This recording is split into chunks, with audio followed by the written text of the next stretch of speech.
Hello everyone, I hope you all are very well. I am Mayank Agrawal. आज हम इस video में कंप्लीट द हिंदू न्यूज़पेपर का analysis करेंगे, साथ ही साथ जो एडिटोरियल्स हैं उनको भी डिस्कस करेंगे। जो सबसे फर्स्ट न्यूज़ है, जैसे कि आपको पता है कोवैक्सीन जो है उसको गवर्नमेंट ने अभी उसका ट्रायल कंप्लीट हो नहीं पाया है, लेकिन उसके बावजूद भी उसको परमिशन दे दी है। तो इसके बाद से कोवैक्सीन के ऊपर जो है कुछ क्वेश्चंस उठ रहे हैं, तो उसके बेसिस पे कोवैक्सीन को ऐसे केसेस में यूज़ नहीं करना है जहाँ पे एलर्जी है, फीवर है या फिर किसी भी तरह की जो पुअर इम्यूनिटी है वो रहती है।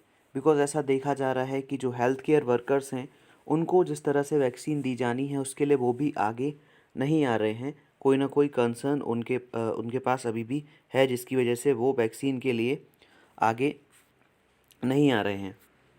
नेक्स्ट यहाँ पे जैसे ये न्यूज़ है, fewer health workers turn up for vaccine. तो जो कि जितने भी लोगों को वैक्सीन को इनैक्यूलेट करने का डेली का टारगेट है उसमें 16.7% डिप देखा गया। तो इस तरह से आप कह सकते हैं कि जो वैक्सीनेशन है उसके लिए लोगों के अंदर कॉन्फिडेंस की थोड़ी कमी है। अब यहाँ पे नेक्स्ट जो सिटी पेज है इसमें कोई भी ऐसी इम्पोर्टेंट न्यूज़ नहीं है जिसको डिस्कस करें। सिटी पेज थर्ड में जो ये न्यूज़ है उसमें साउथ स्टेट्स की जो है वो बात की जा रही है।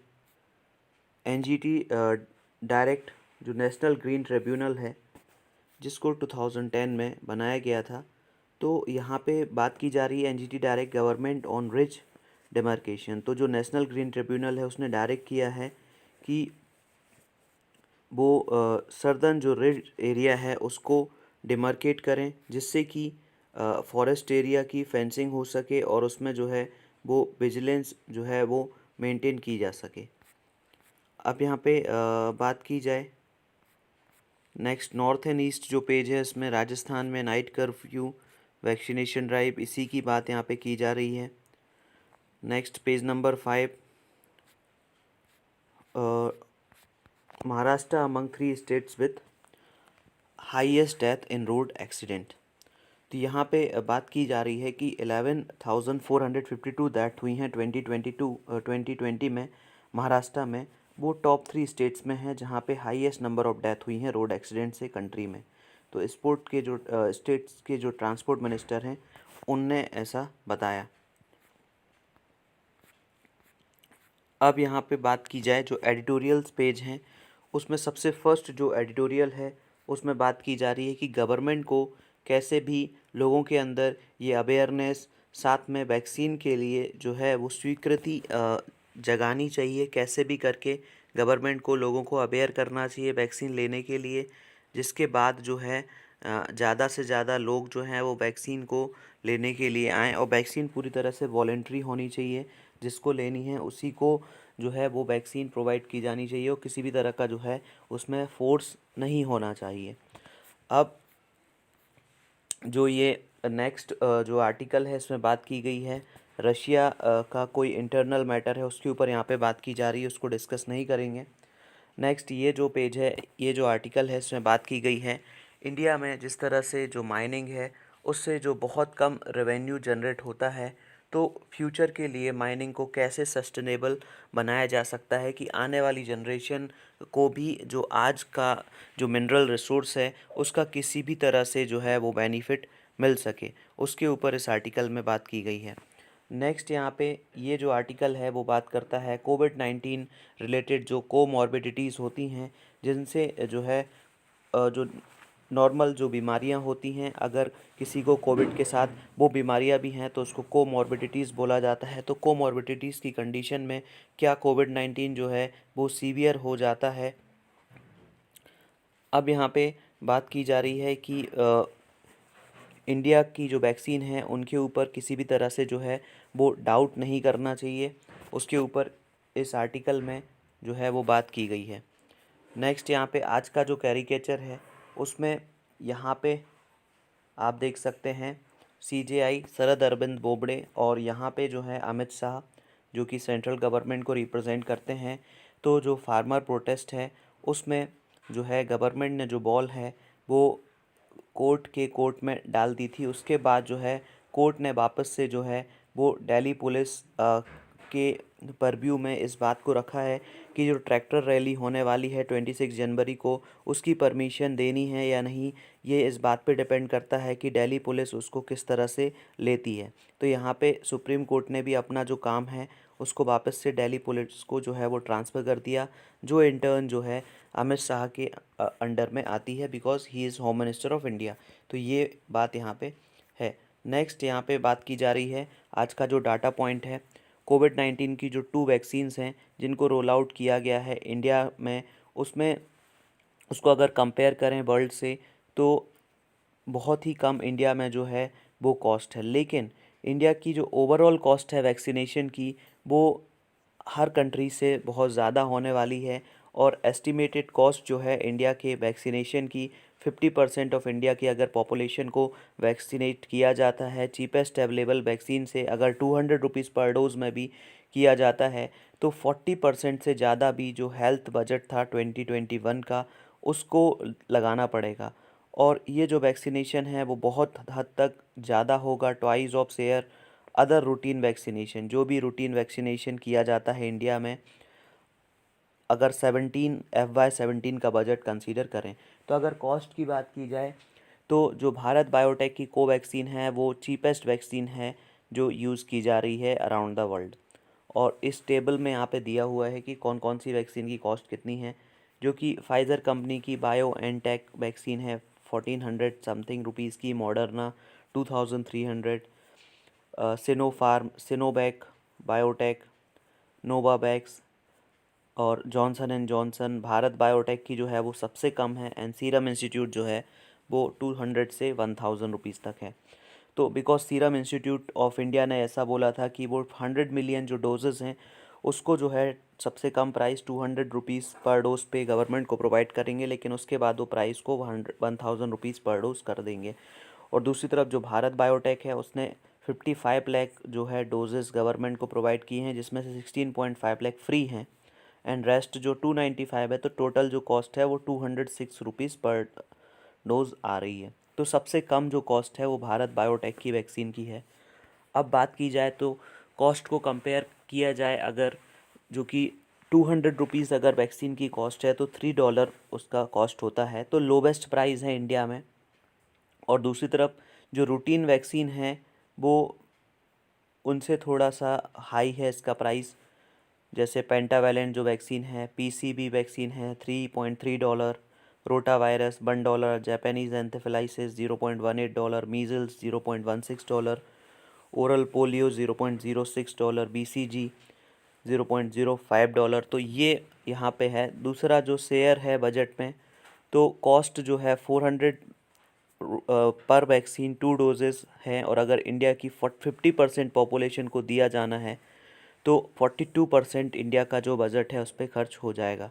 अगर 50% पॉपुलेशन को वैक्सीनेट किया जाता है तो टोटल जो कॉस्ट है वो 27,000 करोड़ आएगी। 60% को वैक्सीनेट किया जाता है तो 32,000 करोड़ आएगी, और अगर 70% को वैक्सीनेट किया जाता है तो 37,873 करोड़ जो कॉस्ट है वो आएगी, और जो कि 58% हेल्थ बजट का हो सकती है।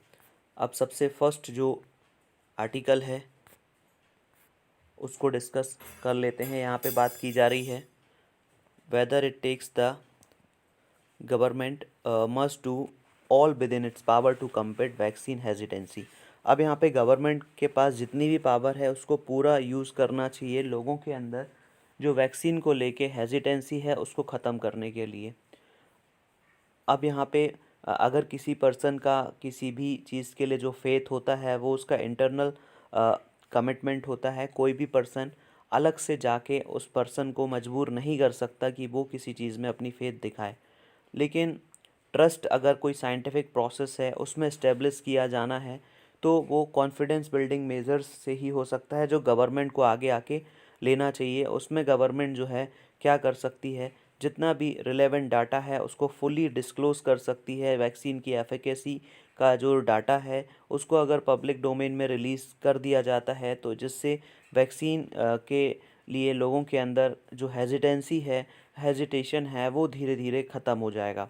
कोई भी जो मास कैंपेन है उसमें वॉलेंट्री एफर्ट जो है वो काफ़ी हद तक ज़रूरी होता है, बिकॉज़ गवर्नमेंट हर एक पर्सन को जो है वो फोर्स नहीं कर सकती है वैक्सीन के लिए। और ये जो वॉलेंट्री मूवमेंट होता है लोगों का, वो आता है ट्रांसपेरेंसी या फिर ओपन कम्युनिकेशन चैनल से, जिससे कि लोग अपनी जो वैक्सीनेशन है उसको एज अ खुद अपनी बिल पे चुन सकें और फिर अपने आप को वैक्सीनेट करा सकें। अब दूसरी तरफ बात की जा रही है कि पुअर अपटेक रेट है कोविड-19 वैक्सीन का ज़्यादातर स्टेट में, और ये इस तरफ इंडिकेट कर रहा है कि गवर्नमेंट ने किसी भी तरह का जो है पीपल को अवेयर करने का कैंपेन अभी नहीं किया है, और प्योरली ये वॉलेंट्री एक्सरसाइज है। तो गवर्नमेंट जो है उसको ध्यान देना चाहिए इस ओर। अब बात की जाए अगर तमिलनाडु की, तो स्टेट जो है वो लार्जली हेल्थ लिटरेट है। वो वहाँ पे रिलेटिवली जो वेल इक्विप्ड हेल्थ इंफ्रास्ट्रक्चर है, लेकिन यहाँ पे 16% of its targeted coverage on the launch day. मतलब जिस दिन वैक्सीनेशन ड्राइव लॉन्च हुई उस दिन सिर्फ अगर 100 लोगों को वैक्सीनेट किया जाना था, तो उसमें से 16% ही जो है वो आए। और फर्स्ट जो वैक्सीन का जब रोल आउट हुआ था, तो तब तो हेल्थ केयर वर्कर्स को, जो फ्रंट लाइन वर्कर्स हैं, उनको वैक्सीनेशन प्रोवाइड करनी चाहिए थी। वो तो लार्जली लिटरेट होते हैं, लेकिन फिर भी उन्होंने जो है वो वैक्सीनेशन नहीं कराया।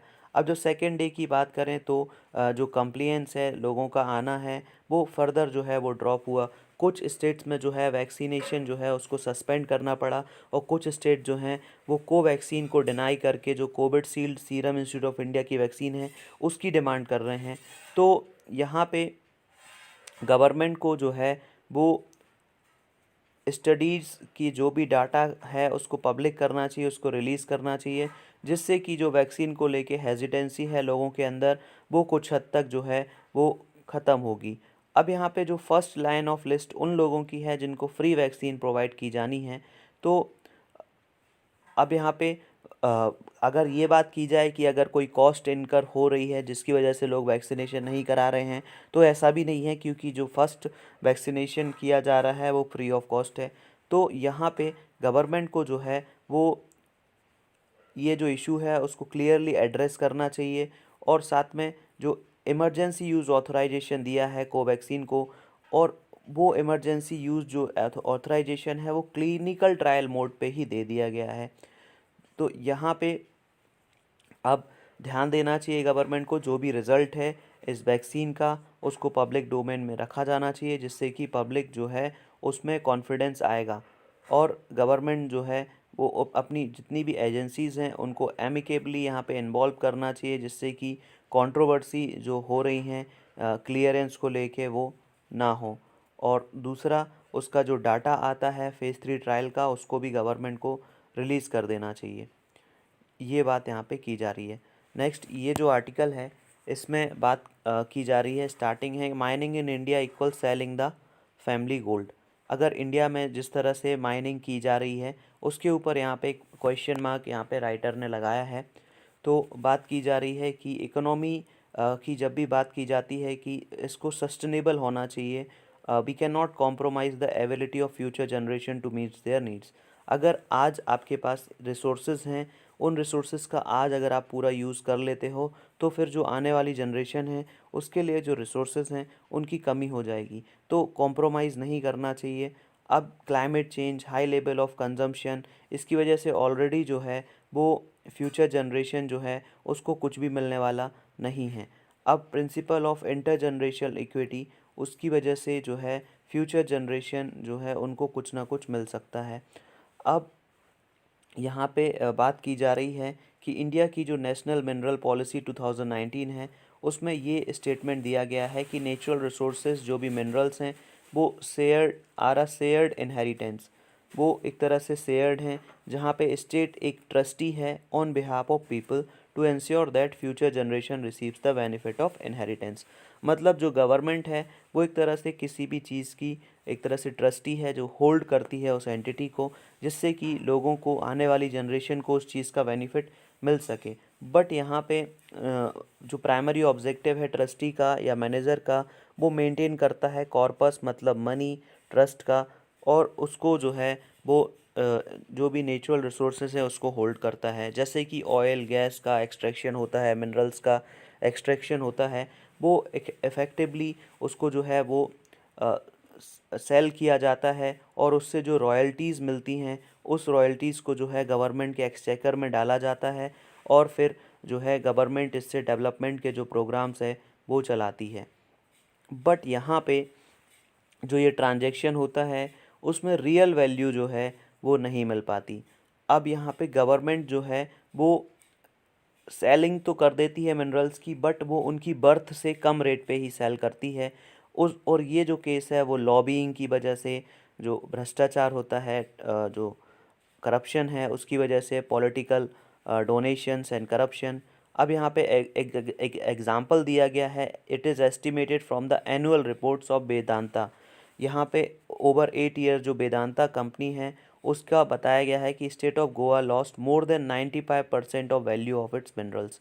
जितना भी उन गोवा के पास मिनरल्स था उसका 95% वो लॉस्ट कर चुका है। और एक्सट्रैक्शन कॉस्ट और reasonable profit for the extractor.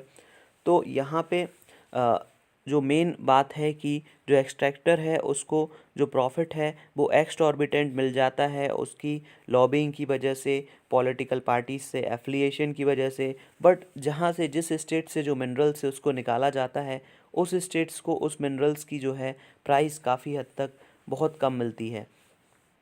अब यहाँ पे बात की जा रही है वो जो एरर इन अकाउंटिंग होती है, अगर कोई अकाउंटिंग में जो है वो एरर होती है। Growing evidence from the international monetary fund, बहुत सारी जो गवर्नमेंट है, रिसोर्स रिच नेशन है, यूनाइटेड किंगडम, नॉर्वे, वो वहाँ पे पब्लिक सेक्टर जो है वो नेटवर्थ उसमें एक तरह से डिक्लाइनिंग हो रही है। अब क्योंकि गवर्नमेंट के पास जो भी रिसोर्सेज हैं उसको वो मनी के लिए बहुत ही कम मनी में जो है प्राइवेट सेक्टर को ट्रांसफ़र करता जा रहा है, जिससे कि वो पुअर होते जा रहे हैं। अब यहाँ पे मिनरल वैल्यू में अगर लॉस्ट होता है तो बहुत सारी उससे प्रॉब्लम होती हैं। तो पीपल जो फ्यूचर जनरेशन के लोग हैं गोवा में, जैसे कि अभी लेट सपोज़ 100 रुपीज़ बर्थ की जो वेल्थ है उसको सोल्ड आउट किया 5 रुपीज़ में, तो 95 रुपीज़ का जो लॉस है।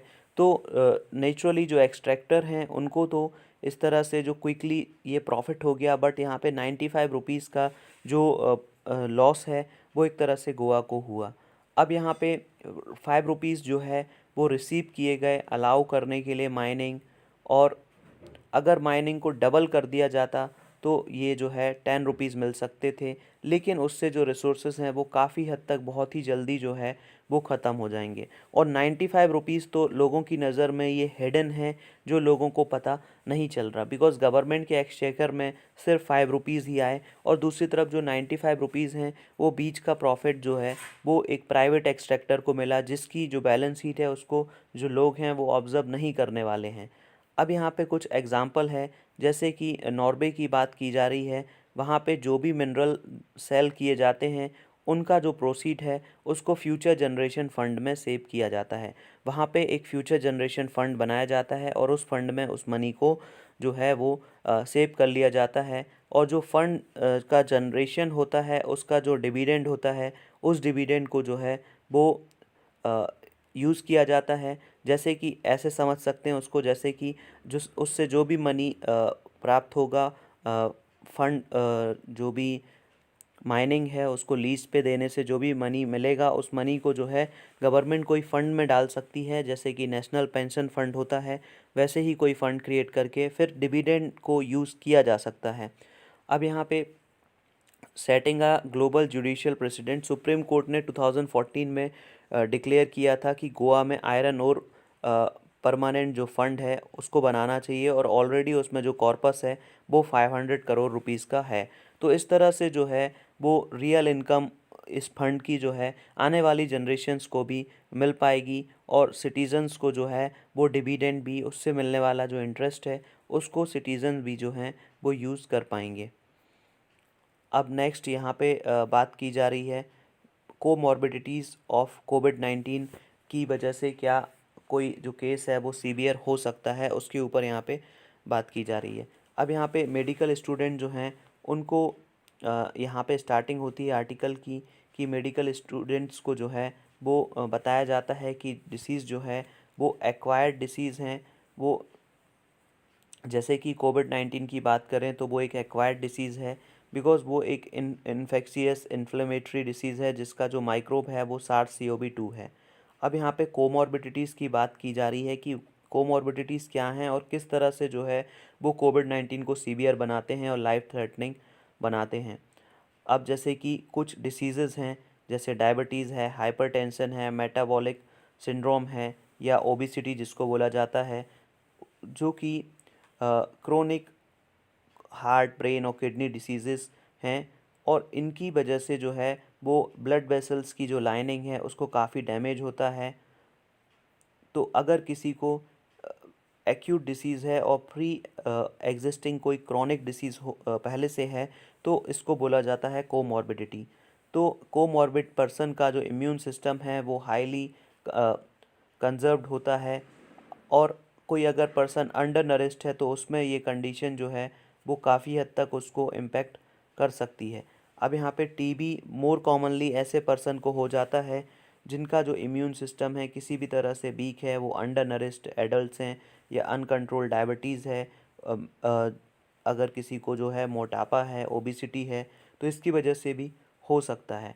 अब अगर किसी को कोमॉर्बिडिटी है और उसको कोविड-19 होता है, तो डिसीज़ की जो सीवियरिटी है वो इंक्रीज़ हो सकती है और आउट ऑफ प्रोपोर्शन इंक्रीज़ हो सकती है, और किसी भी तरह के जो कॉम्प्लिकेशन हैं वो हो सकते हैं। अब यहाँ पे बात की जाए opening the lock to gain entry, तो यहाँ पे 4 एब्यूकेटस कोरोना वायरस हैं।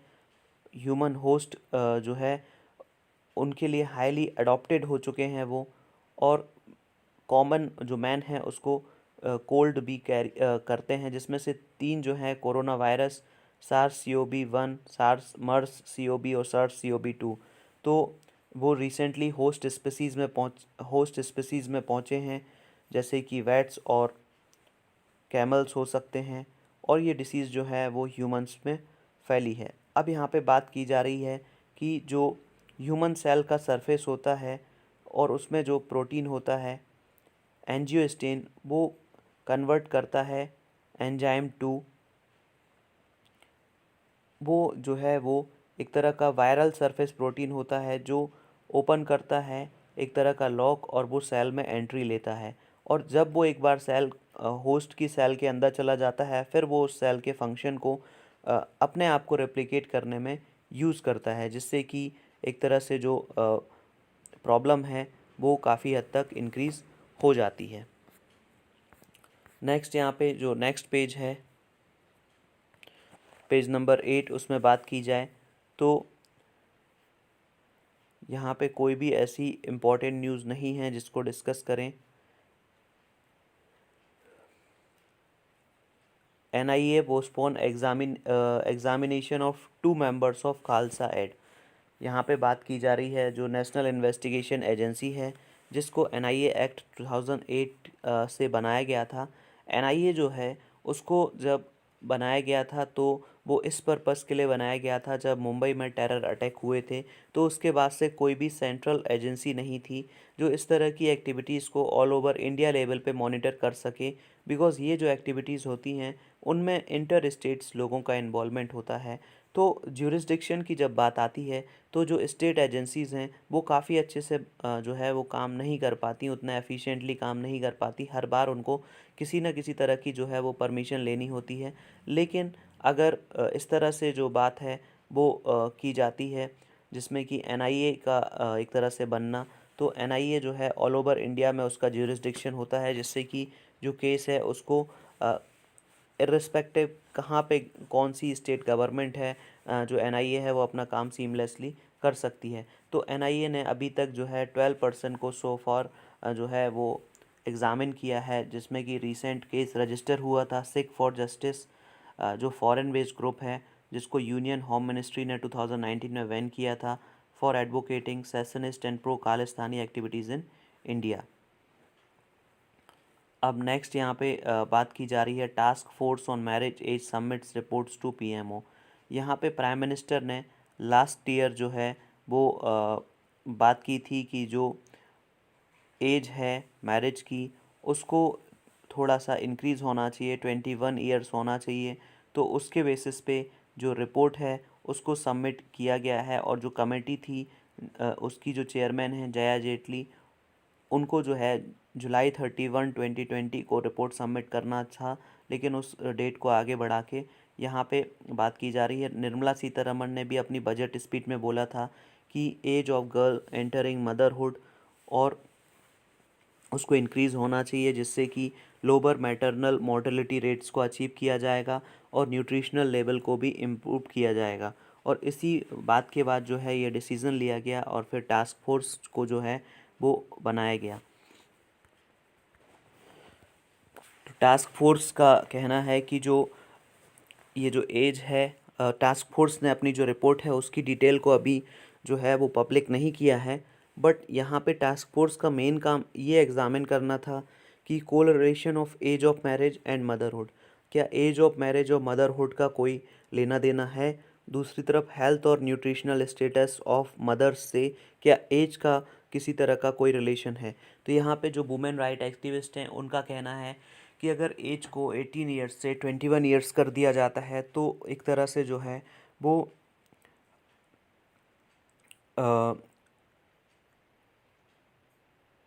यंग एडल्ट्स जो हैं वो बिना पेरेंट्स के जो कंसेंट है उसके मैरिज फिर करने लगेंगे। ये बात यहाँ पे की जा रही है। नेक्स्ट यहाँ पे legal issue delaying Mallya's extradition, expert to review state laws. अब नेक्स्ट जो बिजनेस पेज है वर्ल्ड पेज पे FBI bets troops ahead of inauguration. यहाँ पे 20 जनवरी को जो बाइडेन हैं USA के 26 प्रेसिडेंट होने वाले हैं, तो उसके पहले वहाँ पे सिक्योरिटी अरेंजमेंट की बात की जा रही है। अब यहाँ पे जो नेक्स्ट बजट आने वाला है तो उस बजट में गवर्नमेंट लगभग 50 ऐसे आइटम्स हैं जिन पे इम्पोर्ट ड्यूटी को 5 से 10% जो है वो इंक्रीज़ कर सकती है, जिससे कि गवर्नमेंट को एडिशनल रेवेन्यू मिल सके। दूसरी तरफ जो न्यू कार मेकर कंपनीज़ हैं टेस्ला और इकिया, उन कंपनीज़ पे भी जो है ऑलरेडी टैक्स ज़्यादा है तो उसको एक तरह से कॉम्प्रोमाइज़ किया जा सकता है। दूसरा रेफ्रिजरेटर और एसीज़, इनके ऊपर जो है वो टैक्स बढ़ाया जा सकता है। अब यहाँ पे गवर्नमेंट ये सारा कुछ करके टैक्स को इंक्रीज़ इसलिए कर रही है जिससे कि जो आत्मनिर्भर भारत है, सेल्फ रिलायंस के लिए गवर्नमेंट जो पुश कर रही है, इससे नई कंपनीज़ जो हैं वो इंडिया में डेवलप होंगी, जिससे कि एम्प्लॉयमेंट का जो चांस है वो बढ़ सकता है। अब GST का जो शॉर्टफॉल है उसका जो कंपनसेशन है उसका जो 12th पार्ट है वो स्टेट फाइनेंस मिनिस्ट्री ने रिलीज़ किया है, जिसमें कि 6,000 करोड़ स्टेट्स को दिए गए हैं। 72,000 करोड़ अभी तक जो है वो सेंट्रल गवर्नमेंट स्टेट्स को प्रोवाइड कर चुकी है। अब यहाँ पे बात की जा रही है जो क्रिसिल रेटिंग है उसका कहना है कि जो एवियन फ्लू आउटब्रेक है वो पोल्ट्री आउटपुट को, पोल्ट्री सेल्स हैं उसको हिट करने वाला है। नेक्स्ट यहाँ पे बात की जा रही है इंडिया का जो शुगर आउटपुट है वो 31% बढ़ने वाला है और ज़्यादा शुगर केन की सप्लाई होगी, तो जिससे कि शुगर आउटपुट जो है वो और भी ज़्यादा इंक्रीज़ होगा। Thank you very much.